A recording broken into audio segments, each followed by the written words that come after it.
Hello everyone, welcome to Lenten Lunch. My name is Dave Sweet. My wife Meredith and I, along with our children, have been members of the River Franklin Park for the past 4 years. Today, Pastor Mark asked that I share some thoughts on a passage from the Gospel of Luke. We will be reading from Luke chapter 21, verses 1 through 4. As Jesus looked up, he saw the rich putting their gifts into the temple treasury. He also saw a poor widow put in 2 very small copper coins.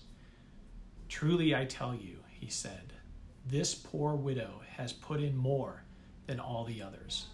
All these people gave their gifts out of their wealth, but she, out of her poverty, put in all she had to live on." After reading this passage, I must confess that this was a bit of a gut punch. I'm not sure if Pastor Mark chose this one specifically for me, but nonetheless, in these 4 short sentences, Jesus challenges us to inwardly reflect about our own giving, whether it is in the treasure as seen by the widow, or I believe also in time or in talent. Jesus also provides us with a wealth of knowledge about what God sees and what he truly cares about. I'd like to share 3 things that really struck me about this passage. The first is about, who do I identify with in this story? I ask you as well, who do you identify with? Are you more like the widow, or are you more like the rich? If I'm being honest, I can't really say I'm like the widow. And perhaps that is one of the first things Jesus wants us to reflect on. We are all at different points in our spiritual growth and journey. And here, Jesus is pointing us in the direction that he wants our hearts to move toward. Perhaps you're already there. Congratulations. But for many of us, this can be a struggle. But it can be done and should be done as this pleases God.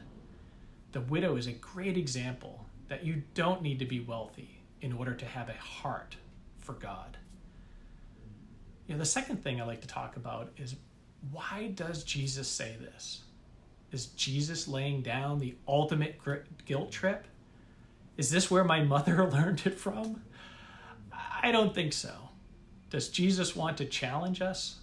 Absolutely. But Jesus is always teaching. I believe Jesus was and is today trying to teach us that God values true faith. And many times, true faith is shown through true sacrifice. And that is what we see in this passage.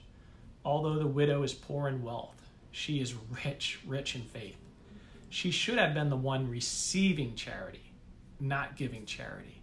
She sacrificed the last of her money in faith that God had a purpose for it, and she trusted that God would provide for her.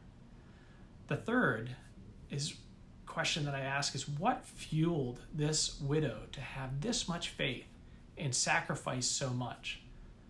I believe the answer is love. A deep love for God and a love for others.